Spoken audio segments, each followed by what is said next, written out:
we're back streaming straight to your eyeballs on e3.ign.com, youtube.com/e3, or IGN's Xbox Live app, or mobile devices, or other high-tech gadgets I'm probably forgetting. Right now, we're going to take a longing glance at Lara Croft's new adventure. Here on set is a world-exclusive demo of Tomb Raider. Thanks, Naomi. I'm Damon Hatfield. I'm here with my good friend Carl Stewart from Crystal Dynamics. We have a yearly tradition where we come on the IGN Live show and we talk about Tomb Raider. I think this is the third or fourth year that we've done this. It is. Welcome back. Today is also a special day. Today is Carl's birthday. Yes. It always seems to be around the first day of E3. Yeah, thank you. Good. So we're taking a look at Tomb Raider. Yes. What are we seeing here now? So what you're seeing is probably about 2 minutes into the beginning of this demo. If you remember last year, Lara scrambled to get out of this den that she was found hung upside down in, and she broke free onto the cliffside. Now we've taken her a little bit further inland, and this is where you get to see really the growth of our character really come to life.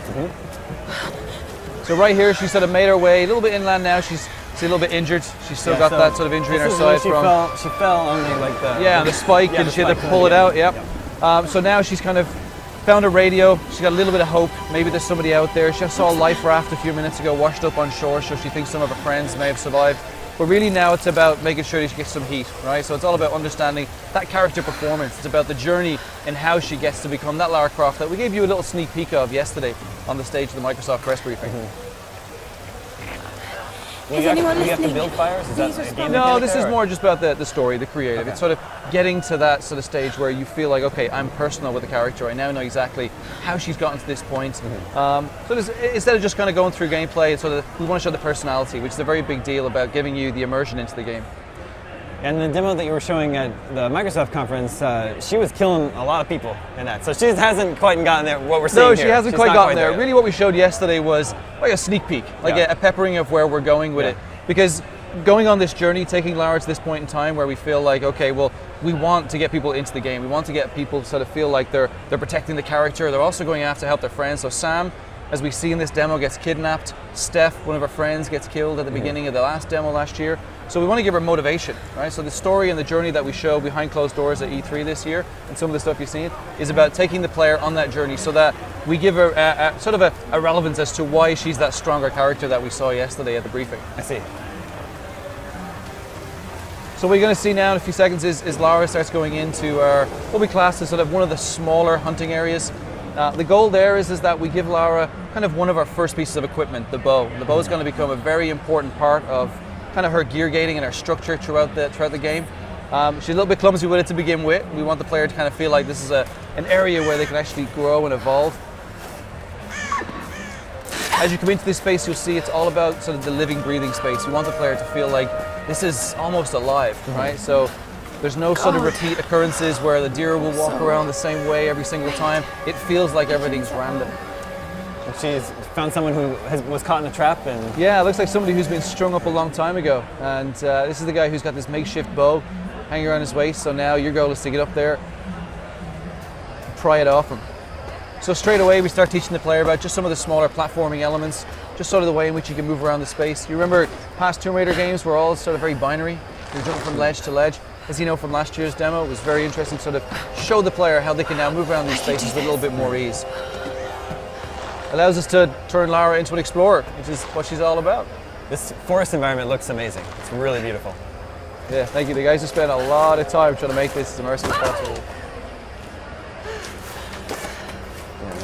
So I think we saw a glimpse of this scene in the trailer, the E3 trailer that was released last week, I think. Yeah, we spent a lot of time getting that trailer together. Yeah, it was a big job for us. Really, we wanted to sort of show a real character arc in that trailer.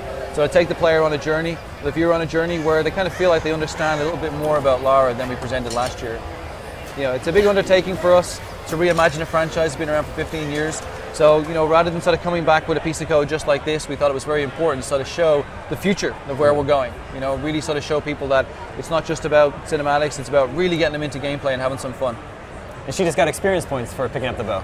Yeah, so throughout the entire game, it's about building up her arc. So you remember the base camp we showed last year, which had those 3 pillars? Well, part of that is all about sort of building up her performance. You know, so as you come into these spaces, you're learning as a player. So you get XP, you can trade them in for skill points.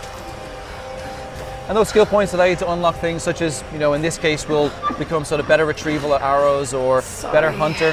But it's all about sort of you going on that journey with Lara. I see. So how does hunting work into actual gameplay? Well, in this case, we sort of play it out where the player gets to see Lara sort of a bit more remorseful. You know, she's had to kill this deer, but really she's had to kill it because she needs to eat. As you play through this demo, you come across wolves, which is kind of, you know, kill or be killed situations. And you can obviously, you know, get some XP from killing them, and you can trade those in as well for some unique items. And we'll talk a little bit more about that later in the year, where we're really, really keen on sort of making sure that what we show is on screen. It's up there so you can understand it in more depth. And then after killing this deer, we got to make our way back to the base camp. And one of the important things about these areas, you'll see Brett kind of run around this space, have some freedom. But we have 3 ways that you can't really get lost. We'll have our map, which will be used throughout the game. And our goal here is to get back to our base camp. You can use your survival instinct. Your survival instinct, as we showed you last year, will give you a snapshot so you can see the icon in the corner here. And then the other thing is sort of intuitive design. The guys try and build these levels where you come into this space at the base of a waterfall. Naturally, water flows down. So no matter where you run around, you don't feel like you get lost. You just find the stream, follow it back up to base camp. And we do that throughout all of the levels so that they sort of feel like you're being smart and resourceful as well as Lara. You're coming into these spaces and understanding them the way in which you would naturally. And we'll see notifications pop up here and there, but for the most part, there's no HUD. No, we try and break away from the HUD altogether. Yeah, we want to try and immerse the player in as deep as possible. You'll see as well with sort of the dynamic camera, breaking the camera off, bringing it up close to Lara, helps to be able to sort of immerse the player into those situations. Remember last year we had Lara in the, what we class as the Rambo tunnel, where we brought her up close and we showed her nearly drowning. And then in one of the scenes just before this, we sort of break the camera off and we show her on the edge of a cliff. So it's all about sort of bringing the player closer to it. So we want to take away the HUD because that destroys the atmosphere as we see it. She just learned some new skills here. She got some new skills, so we really sort of just pepper in at the early stages so the player can understand sort of how they're going to start growing the character through both your gear gating and your skills, survival skills, as well as your gear skills. So here she got the radio, she hears Roth, so now we're kind of on that way. If you remember last year, we showed 2 pieces of code. The second part was Roth, where she made it up to him, he gave her the climbing axe.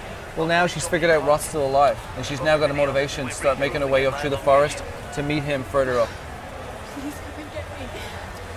Is hunting an activity you can do at any time? Can you just go into the forest and find... Yeah, you can hunt. What we try to do is teach the player that, you know, in the early stages, it's about the story. We want to immerse that player, as we keep saying. But soon enough, you can hunt just to be able to build up your XP. There's tons of stuff you can unlock. You know, you'll get to see that as you start playing through the game. So the motivation is to go in and do a little bit more than just kind of go in, do the job and move on. You want to have a little bit of fun hunting around, and as well sort of honing your skills. It's very important that you understand sort of the capabilities of the bow itself.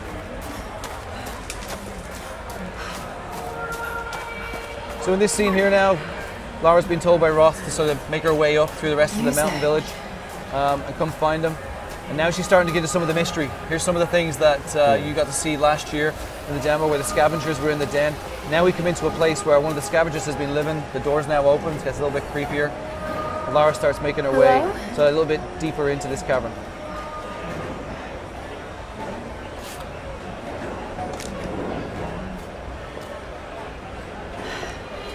Could be a way through.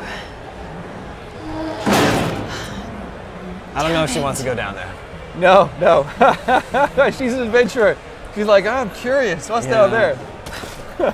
This is going to be bad.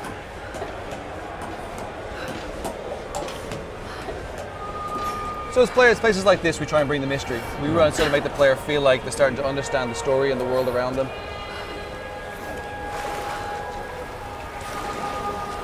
It's something we saw in the demo again last year. There's like sort of physics-based puzzles, and sometimes you might have to use fire. Yeah, one of the key things that we had was that smart, resourceful Lara, and that was sort of a bleed on from one of our sort of major pillars. You know, Tomb Raider's all about puzzle solving, exploration, and combat, and we reimagined it. We really took a step back and said, what does that mean to us with puzzle solving? To us now, in a world where we can have sort of very physics-based sort of movement, we can allow the player to kind of start understanding the space around them. So in cases like this, it's very simple, but physics becomes a very big part. And Smart Resourceful Lara is a huge element in the game throughout the series. There's burnable objects where we taught the player about last year. It becomes a reoccurring theme that makes it very easy for the player to be able to unblock areas. We're close to running out of time here. Is there something big coming up soon that we should look out for? No, that's a treat. No, it'll play through. We build it up. We build it up to a point where it's pretty climactic, but another 10 minutes, which we don't have that time. Yeah. This is all looking really cool. Tomb Raider remains my most anticipated game. I know you recently, it was originally scheduled to come out this fall, but you recently had to push it back to March 5th. Yeah, we made a next decision year? that we believe March was the best time for Split Out, March 5th, 2013. We spent a lot of time reimagining this franchise, and we didn't just want to throw it out. It's the sort of the game of our careers. We spent a lot of time working on it, so March it is. I'll wait as long as it takes. The game looks really fantastic. Thank you very much. Thanks a lot for bringing it by again, and happy birthday. Thank you. I'll try and celebrate some stage. Please do. Let's go have a beer right now. Sounds good. Lots more coming up. Lots of great games on the way. Back to you, Naomi. I so can't wait for that game. If you guys want to leave that demo, I'll take good care of it. So how did Lara look to you viewers out there? Check us out on Facebook or follow at IGN on Twitter and let us know with the hashtag E3. All right, if you guys follow my show, The Daily Fix, you'll remember that the next game has been rumored forever, in a metaphoric kind of way. Well, it's real and you're going to see it in action, so stay tuned for Dead Space 3.